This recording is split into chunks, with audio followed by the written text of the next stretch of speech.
Overpaying for anything sucks, especially socks, so why pay $45 for a single pair of grip socks when you can spend less than half? Pure Grip Socks Pro feature our best materials for optimal fit, moisture wicking, and performance at a fair price, just $16.99 a pair at puregripsocks.com.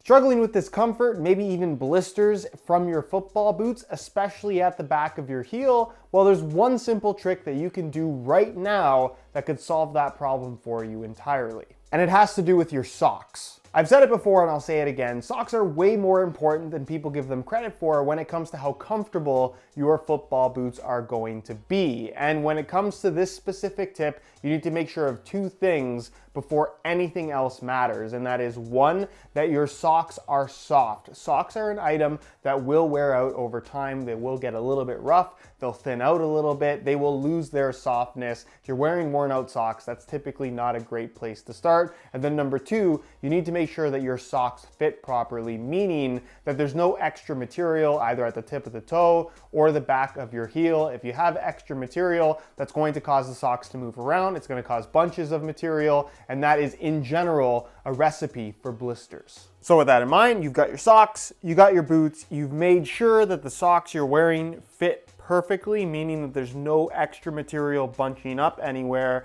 And I guess on the topic of grip socks versus regular socks, you can get a comfortable fit out of just about any socks from any brand. You don't need grip socks, but I think what's great about the grip sock concept, especially ones that have grips going up the back of the heel, is not only is it going to reduce the slippage inside your boots, but it's also going to help to hold the socks in place, which is really the big reason why you can struggle with blistering due to your socks. As you're running around, your socks will typically slide down on you, but if you have grips to help hold the socks in place, certainly at the back of the heel, everything stays in its place much more efficiently. Grip socks or not, when you go to put your boots on, especially with all the modern boots, with so many of them having these one-piece enclosures, I'm using a low-cut Tiempo Legend 9 just because it's a little bit easier to see what I'm actually showing here, but you want to do this with pretty much any football boot, especially mid-cut ones, is when you slide your boots on your feet, what is inevitably going to happen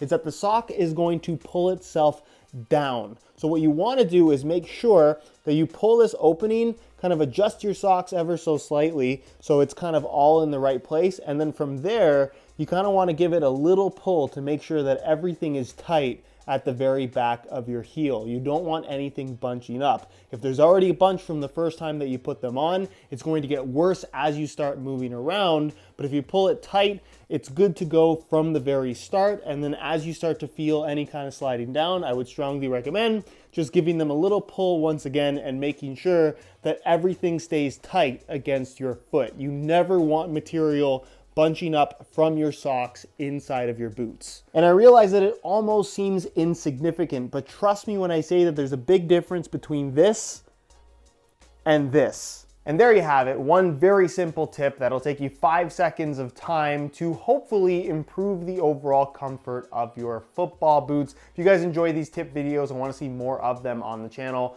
please don't forget to support it with a like. We have a goal of 750,000 subscribers on the channel by the end of the year. So if you're not subscribed to the channel already, but enjoy the content and don't want to miss out on future videos, make sure you hit that subscribe button along with the little bell notification. Any questions, feel free to leave them down below. Same thing goes for all of my social media information that is also linked down below in the description. And other than that, guys, thank you so much for watching, and we'll see you in the next one.